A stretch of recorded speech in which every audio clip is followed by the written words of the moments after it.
What's up, Lego builders? Welcome back to Coconut Brick Studios and welcome to the Battle of the Bases. Let's get ready to...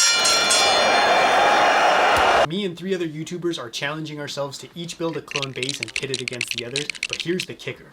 You get to decide whose is the best. Me, Rich Boy J, SW Bricks, and Firebird Bricks got together and devised the ultimate clone base showdown. Each of us has 30 days to complete a clone base that is no bigger than 64 by 64 studs, and each base will be judged in 5 categories: terrain, aesthetic, defenses, humor, and best overall. Now pay attention to those categories because you're going to be the one who decides whose base is the best in each one. And make sure to watch this video all the way to the end so you know how and where to go vote. I put a link to the other 3 builders' mocks down below in the comments, so make sure to go check out their builds after you finish watching this video. All that being said, I've got a lot of building ahead of me, so don't forget to execute Order 66 on that like button, and let's get started. In order to keep things as evenly matched as possible, we decided to have a size limit of 64 by 64 studs for the whole mock, which conveniently is 4 green base plates. Since I can't build out, it's time to build up with rock work. Oh, come on! I'm just kidding. You've had to sit through enough rock work as it is. I'm building a Republic base on the fiery planet of Mustafar. It's a challenging but rewarding place to build, and of course another big reason is I just wanted to use my Galactic Marines again in a mock. One of the categories I'll be judged in is terrain, so I decided to dedicate half of the layout to that. I need to go all out with mine since, well, you know, Mustafar is basically the lava version of Hoth, so there aren't any cool flora or fauna I can add, so I'm going to build a large river of lava running the length of the build. This will add some great color contrast to the black ground and will act as a natural defense for the base. Since the river is snot, I need to cover the edges with wedge plate. This will cover up the blocky portions and make the river look more curved and natural. That's why I made this long part straight, is because I knew I could come in later and change the shape of it with wedge plates. I have a smaller river branching off the main one, and I'm gonna add a waterfall here in a bit.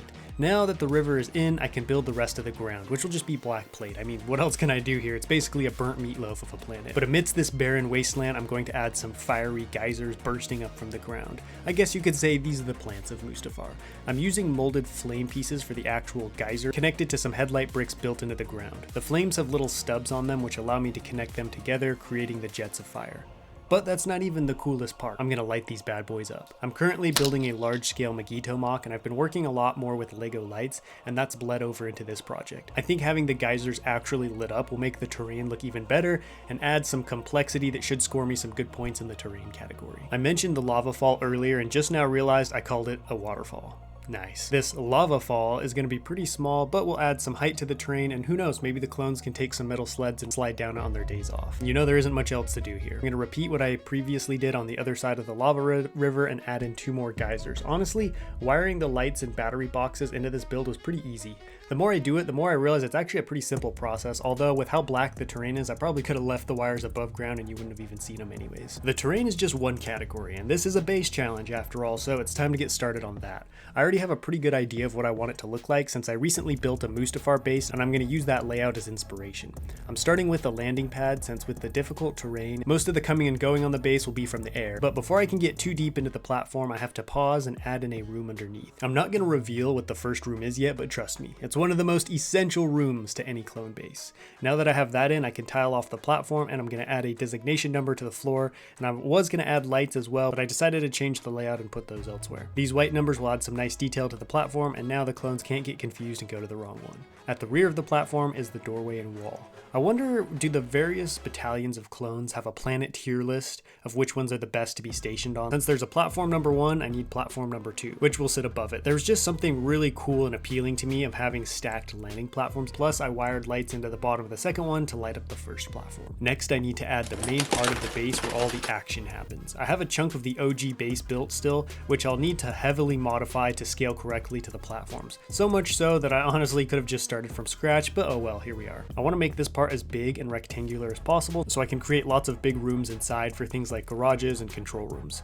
But I did add some angled bricks to the sides of the front wall for detailing, just to make it look a little less blocky and like it escaped a Minecraft world. With the shell done, it's time to add the rest of the rooms.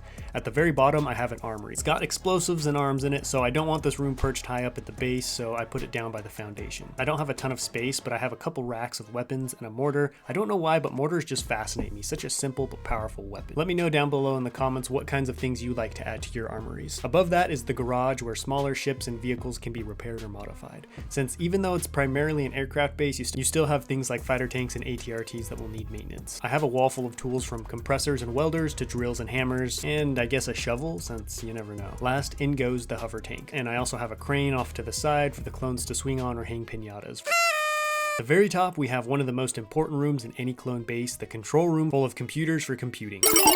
With this being the main base, there are lots of places to communicate with and keep an eye on. I decided to add an arcade game, just in case there's any gamers out there.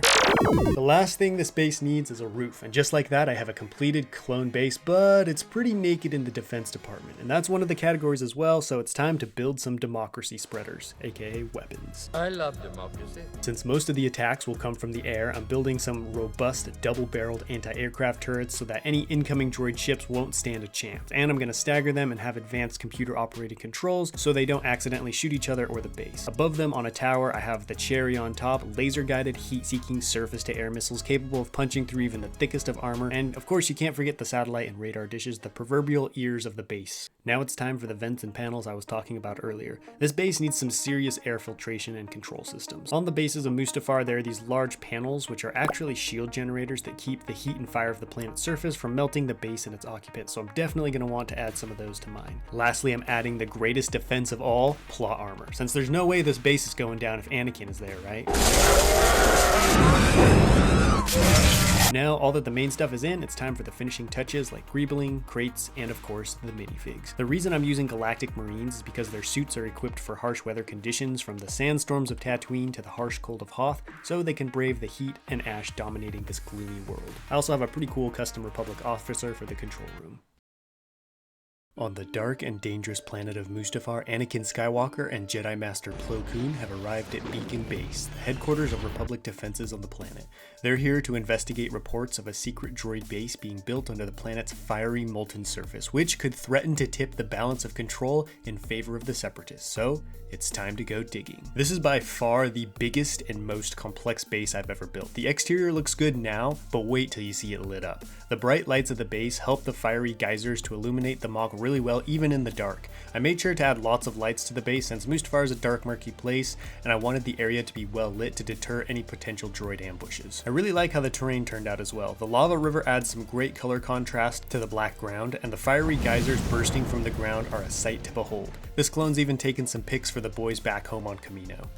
It would have been cool to light up the river and waterfall as well, but I didn't have the right pieces for that. The main reason the base is stacked on top of itself instead of spread out is because of the space limitation we had for this challenge, but I also like to think it fits the terrain style of Mustafar really well. With all the geysers and lava everywhere, it's probably hard to find good solid bedrock to build on, so you'd want to build your bases upwards instead of outwards to maximize the space you have. The lower platform is mainly for storage or smaller ships, while the top is the main entrance to the base. As far as defenses go, this base is armed to the teeth. Since Mustafar is mostly lava and unforgiving terrain, most attacks will probably come from the air, but I do have a moat of lava protecting the ground in front of the base, so if any forces try to attack on foot, they're gonna melt. And if any droids do happen to make it past the river, these anti-personnel cannons will clean up any leftovers. On the roof, I have 4 double-barreled anti-aircraft turrets, perfect for shredding vulture droids, as well as some surface-to-air missiles for anything too big for the guns to take down. And the lights and radar dishes make it impossible for enemy aircraft to sneak up unawares. I have a shield generator mounted to the front wall to keep the base from melting or taking damage from the intense heat of lava. The interior consists of 3 floors with a special room off to the side. That's right, at long last I built the legendary Gungan Dance Club. Complete with speakers, drinks, Gungans, and oh my gosh, is that Mace Windu and Citizen Ahsoka?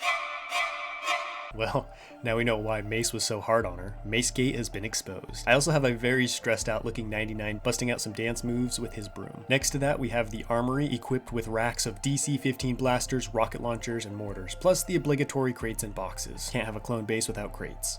Above the armory is the garage where a fighter tank is currently being worked on. I was happy I was able to fit an entire vehicle into the base, plus it looks like that shovel ended up coming in handy, although there aren't any animals on the base, so not sure where that came from. Bruh. At the top, we have the control room packed full of computers, clones dashing about operating the base, keeping an eye out for enemy activity, and this guy trying to beat his Republic Commando high score. Get yourself some Bacta, Commando. I actually enjoyed building the interiors a lot more than I thought I would. All the little details and stories were a lot of fun to build and really make the base feel more realistic and lived in. Although I wish I had time to light up the rooms as well so you could see them better, especially that Gungan Dance Club. I'm very happy with how this base turned out. I feel like I was able to do each category justice, and having those categories definitely pushed me to put more effort into parts of the base I normally wouldn't have focused on. Incorporating lights into the MOC really kicked things up a notch as well, and I want to start using them more in future builds. Don't forget, you're the one who decides whose base won in each category, so make sure you watch the other base challenges linked below and click that voting link I have in the comments